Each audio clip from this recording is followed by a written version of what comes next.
নমস্কাৰ, মই সমীৰ ৰঞ্জন। আজি আপোনালোকক এক বেলেগ জগতলৈ লৈ যাব বিচাৰিছোঁ। সুধাকণ্ঠ ডক্টৰ ভূপেন হাজৰিকাই যিখিনি গীত সেই সময়ত গাইছিল, যিটোৰ যুগ গ্ৰামোফোন ৰেকৰ্ডৰ যুগ আছিল, সেই যুগটোৰ কথা আপোনালোকৰ মনত আছেনে? এতিয়া সেই গ্ৰামোফোন ৰেকৰ্ডবিলাক ক'লৈ গ'ল? হয়তো কাৰো মনত নাই, বা কাৰোবাৰ ঘৰত আছে যদিও কোনোবাই হেৰুৱাইছে, বা কোনোবাই কামত নলগা বস্তু বুলি পেলাই দিছে। এজন ব্যক্তি আছে, যিজন ব্যক্তিয়ে এটা সংগ্ৰহালয় খুলি সুধাকণ্ঠৰ প্ৰথম গীতটিৰ পৰা আৰম্ভ কৰি 450টা সুধাকণ্ঠৰ গীত সংৰক্ষণ কৰিছে এই গ্ৰামোফোনৰ পৰা, গ্ৰামোফোন ৰেকৰ্ডখিনি। তাৰোপৰিও 5000তকৈ অধিক গ্ৰামোফোনৰ গান তেওঁ সংগ্ৰহ কৰিছে।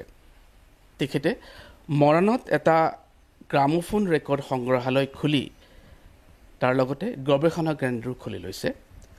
তেওঁ আন কোনো নহয়, মৰাণৰ বিশিষ্ট কণ্ঠশিল্পী সংগ্ৰাহক উমানন্দ দুৱৰা ডাঙৰীয়া।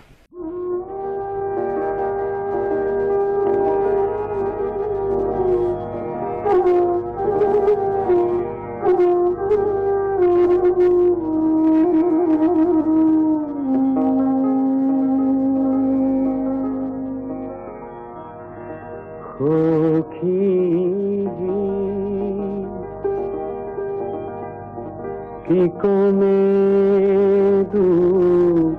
ঘৰে কথা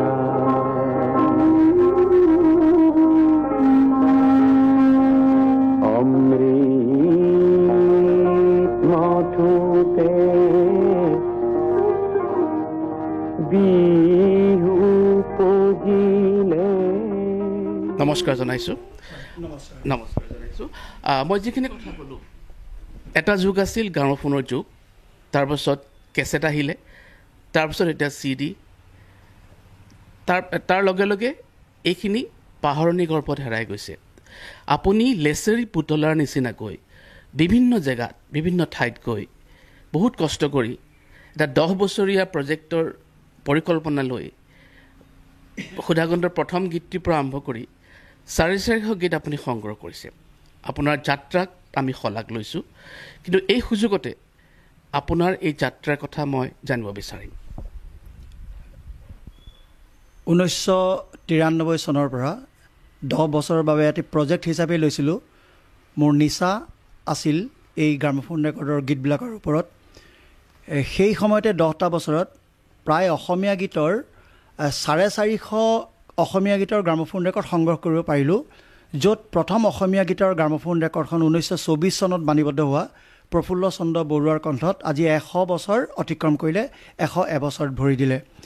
কিন্তু এতিয়া মূল বিষয়টোলৈ আহোঁ যে ভূপেন দাৰ কণ্ঠৰ গ্ৰামোফোন ৰেকৰ্ডত কিমান গীত বাণীবদ্ধ হৈছিলে সেয়া মই ইমান জ্ঞাত নহয়, কিন্তু আমাৰ হাতত ভূপেন দাই গ্ৰামোফোনৰ সৈতে জড়িত, মানে কোনোবা এখন গ্ৰামোফোন ৰেকৰ্ডৰ গীতত কেৱল সুৰ দিছে, কোনোবা এটা গীতত কণ্ঠ দিছে, কোনোবা এটা গীতত আকৌ কণ্ঠও আছে, সুৰো আছে, লিখিছেও, কোনোবা এটা গীতত আকৌ অকল সংগীত পৰিচালনা কৰিছে।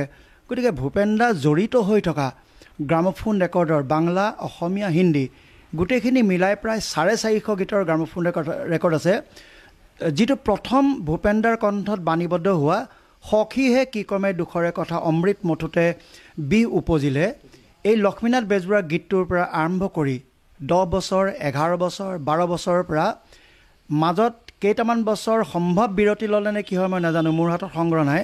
তাৰপাছত ক্ৰমে আকৌ 19 বছৰৰ পৰা আকৌ আহিলে, মানে ভূপেন দাৰ 10 বছৰ বয়সত বাণীবদ্ধ কৰা গীত, 11 বছৰত বাণীবদ্ধ হোৱা গীত, 12 বছৰত বাণীবদ্ধ হোৱা গীত, তাৰপিছত হঠাৎ গৈ 19 বছৰৰ পালোগৈ।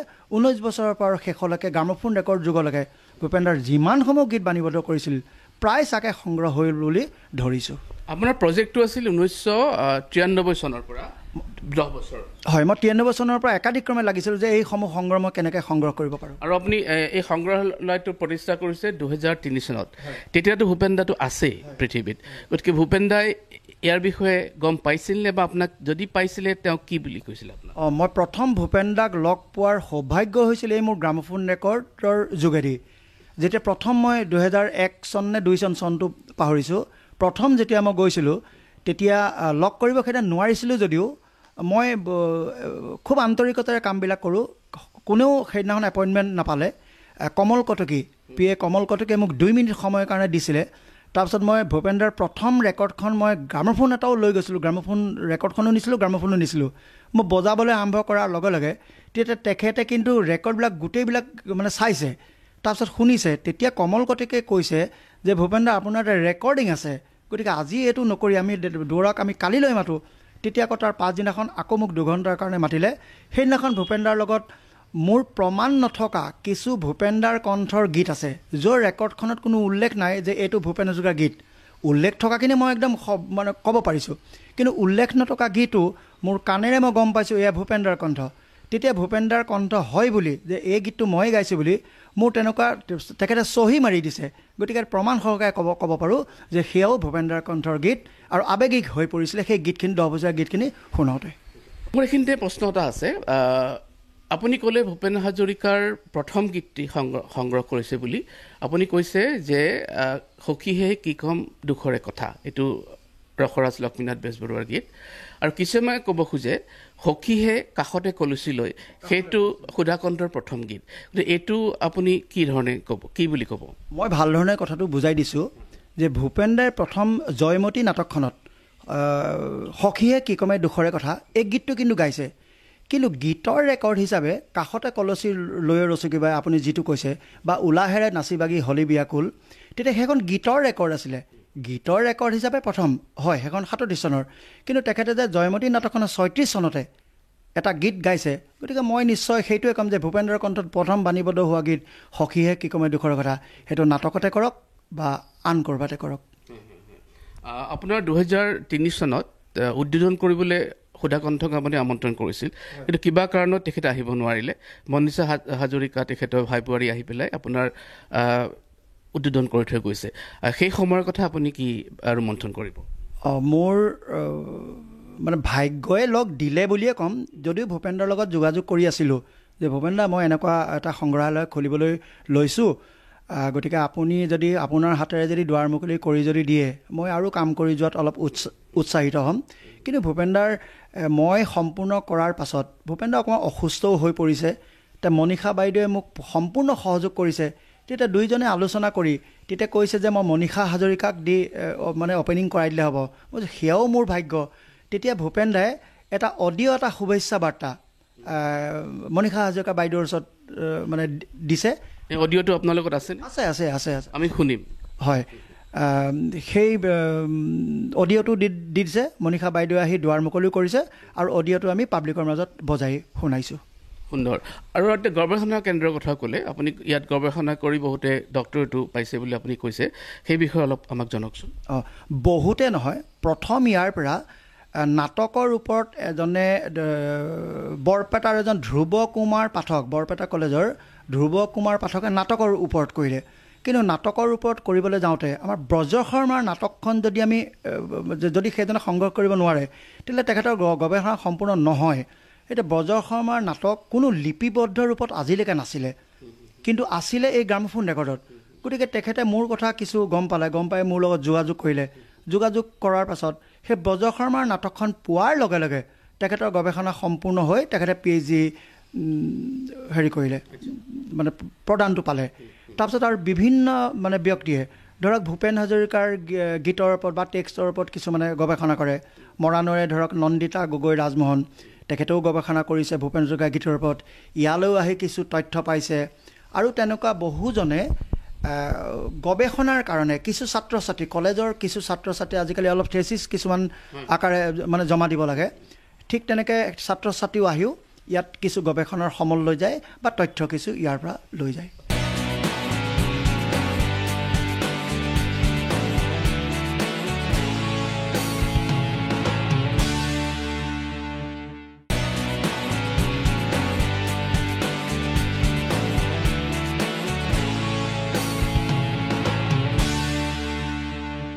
এইখিনি ক'ৰ পৰা সংগ্ৰহ কৰিছে, ক'ৰ পৰা বা কেনেকৈ কি পৰিস্থিতিৰ সন্মুখীন হৈছে? মই যেতিয়া প্ৰথম আৰম্ভ 1980 চনৰ পৰা কৰিছিলোঁ, সেয়ে মই এনেই 2-3খন ৰেকৰ্ড আনিছিলোঁ আৰু আনি বজাই মেলি থাকোঁ। তাৰপিছত দেখিছোঁ এইখিনি মহামূল্যৱান মানে সম্পদ আমাৰ অসমীয়া জাতিৰ। তেতিয়া মই 1993 চনৰ পৰা 2003 চনলৈকে যিখিনি কৰিলোঁ, মই নাজানো যে আজিৰ দিনটোত আপুনি আহি মোৰ পৰা এটা সাক্ষাৎকাৰ ল'ব। গতিকে কাৰোবাৰ পৰা মই 2খন ৰেকৰ্ড আনিছোঁ, মই একো নোট কৰা নাই। কাৰোবাৰ পৰা 10খন ৰেকৰ্ড আনিছোঁ, একো নোট কৰা নাই। লাহে লাহে যেতিয়া আপোনালোকৰ নিচিনা সংবাদসেৱীবিলাক আহি মোক যেতিয়া প্ৰশ্ন সুধিবলৈ ধৰিলে, গতিকে প্ৰথম 5 বছৰমান মই কিন্তু একো হেৰিয়ে নাৰাখিলোঁ, কাৰ পৰা কেনেকৈ আনিলোঁ। তাৰপিছত দেখিলোঁ নাই নহয়, মই আনিবলগীয়া যাৰ পৰা যেনেকৈ আনিছোঁ মই তেনেকৈ নোটছত ৰাখিছোঁ, আৰু মই তেনেকৈ ইয়াত মই সাজু কৰি ৰাখিছোঁ, মানে কাৰ পৰা মই ৰেকৰ্ডসমূহ আনিছোঁ। আৰু যিমানবিলাক মই আপুনি ক'ত ক'ত যাব লগা হৈছে? মই এনেই মিছা কথা কৈটোতো মানে লাভ নাই। মোৰ এনে পেছাত মই মানে সংগীতৰ লগত জড়িত, গতিকে নিজে মই যাওঁ বুলিয়ে মই ক'তো যাব নোৱাৰোঁ। গতিকে এনেকুৱা কিছুমান সুবিধাৰে মই বোলে আজি বোলে ডিগবৈলৈ যাবলগীয়া হৈছে আন কামত, তেতিয়া মই যদি বোলে খবৰ এটা পাইছিলোঁ বোলে মাকুমত আমুকৰ ঘৰত ৰেকৰ্ড এখন আছিলে বা ৰেকৰ্ড আছিলে, তেতিয়া মই সেই তেনেকেই মানে সোমাই ৰেকৰ্ডবিলাক আনিছিলোঁ। আৰু এতিয়া সেইসকলক কিন্তু মই এটা কৃতজ্ঞতা এইকাৰণেই জনাব লাগে, তেখেতলোকে থৈছিলে কাৰণেহে মোক তেখেতলোকে কোনো বিনা চৰ্তত মোক দি দিছে, তেখেতসকলো ধন্যবাদৰ পাত্ৰ। হয়। আৰু তেতিয়া মই তাৰ পাছত যিখিনি মই পুস্তিকা যিখিনি ছপা কৰোঁ, মই সম্পূৰ্ণ তেখেতলোকৰ নামবিলাক তাত মই দিবলৈ আৰম্ভ কৰোঁ।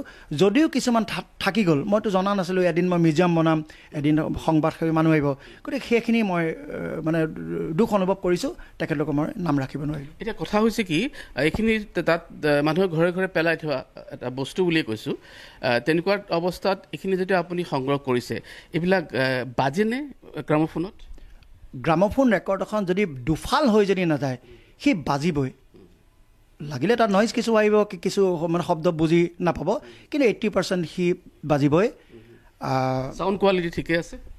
মোক গোটেইখিনি লিখিব পৰা অৱস্থাতে আছে। যদিও কেতিয়াবা লিখিব পৰা অৱস্থাত নাই, আমি সুৰখিনি তাৰ পৰা পাই যাওঁ।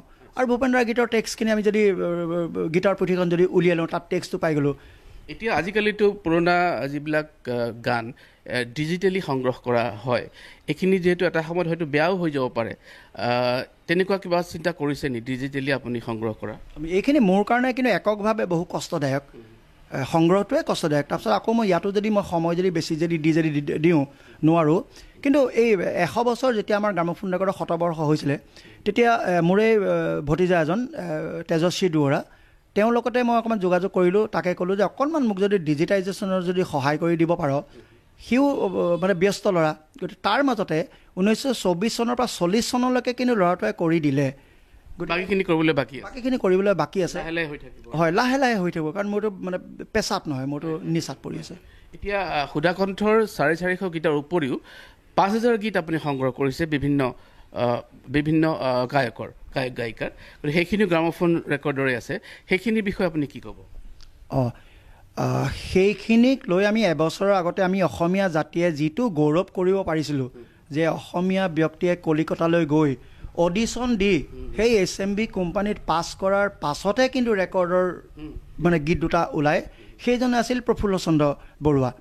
আৰু 1924 চনৰ পৰা 1950 চনলৈকে ময়ে যিমানখিনি শিল্পীৰ কণ্ঠৰ বাণীবদ্ধ গীত সংগ্ৰহ কৰিলোঁ, আজি মই সংগ্ৰহ কৰিলোঁ কাৰণে সেইসকল শিল্পীৰ নাম এতিয়া ধৰক জীৱিত ৰূপত আছে বুলি ধৰিলোঁ। হয়তো সেই ৰেকৰ্ডখিনি যদি সংগ্ৰহ কৰিব নোৱাৰিলোহেঁতেন, ৰেকৰ্ডখিনিতো আমি মৃতপ্ৰায় বুলি ধৰিছিলে, লগতে আমি শিল্পীখিনিকো আমি মানে মৃত বুলিয়ে ধৰিলোহেঁতেন। এতিয়া শিল্পীও যি থাকিলে, ৰেকৰ্ডৰ গীতসমূহো যি থাকিলে। এতিয়া আপোনাৰ ভৱিষ্যত পৰিকল্পনা কি এই সংগ্ৰহটো আৰু ডাঙৰ কৰাৰ আশা কৰিছেনে? এতিয়া ঘৰতে আপুনি কৰি থৈছে, চৰকাৰীভাৱে কিবা সহায় সহযোগ পাইছে নেকি আপুনি? চৰকাৰীক মই একো দুখ নিদিওঁ, মই নিজে একো বিচাৰিব নাজানো, গতিকে আজিলৈকে মই কাকো বিচৰাও নাই। যি পাৰিছোঁ একক প্ৰচেষ্টাত কৰি আছোঁ, সেই তেনেকেই উত্তৰটো দিছোঁ। হয়তো মই বিচৰা নাই কাৰণে চাগে দিয়া নাই। বাকী একক পৰিকল্পনা মই আগতেও নকওঁ, কাৰণ ৰেকৰ্ডখিনি গোটাওঁতে মই কাকো কোৱা নাছিলোঁ। যেতিয়া মই গম পালোঁ যে এইখিনি আৰু মহামূল্যৱান বস্তু হৈ আহি আছে, গতিকে ইয়াক মই আৰু ক'ব নোৱাৰোঁ, তেতিয়া মোক কোনো ব্যক্তিয়ে মানে সোধে যে আপুনি ৰেকৰ্ডখিনি যে নিছে কি কৰিব, তেতিয়া মই যিমান পাৰোঁ মিছা কথা কওঁ। মানে আগৰ ৰেকৰ্ডবিলাক যেতিয়া অলাগতিয়াল হৈ গ'ল, তেতিয়া ৰেকৰ্ডবিলাকৰ কিছুমান ডিজাইন বনাইছিলে। গৰম পানীত যদি আপুনি ৰেকৰ্ডখন দি দিয়ে, তাক আপুনি যেনেকুৱা ভাজ আপুনি লয়, সেই তেতিয়া আপুনি সেই ভাজটো ল'ব পাৰে। সজোৱা বস্তু ফুলদানি বনায়।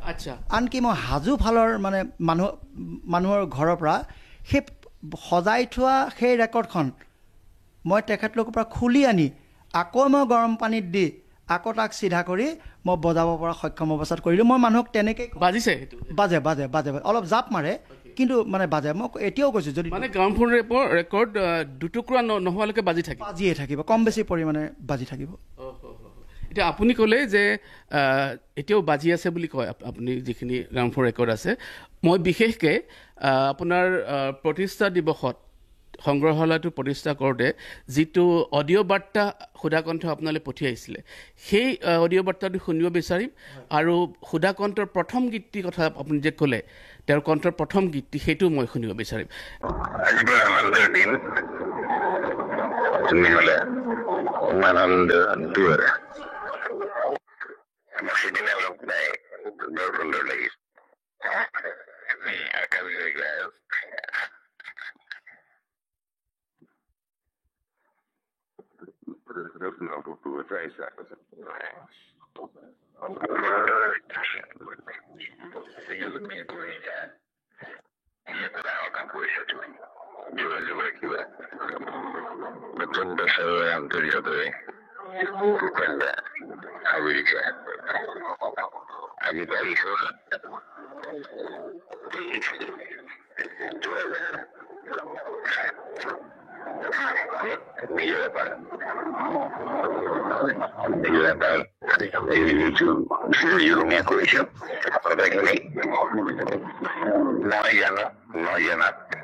বৰ্তমান আমি শুনিবলৈ গৈ আছোঁ 1936 চনত যেতিয়া সুধাকণ্ঠৰ বয়স 10 বছৰ আছিল সেই 10 বছৰত বাণীবদ্ধ কৰা প্ৰথম গীতটি সুধাকণ্ঠৰ প্ৰথম গীতটি ৰসৰাজ লক্ষ্মীনাথ বেজবৰুৱাৰ সখীহে কি কম দুখৰে কথা এই গীতটি উমানন্দ দুৱাৰা ডাঙৰীয়াই আমাক শুনাবলৈ গৈ আছে আমি একেলগে শুনো আহক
অপূৰ্ব খুব ভাল লাগিলে এটা বেলেগ ধৰণৰ অভিজ্ঞতা আপোনাৰ কেনেকুৱা লাগে এতিয়া ভাবিলে কথাবিলাক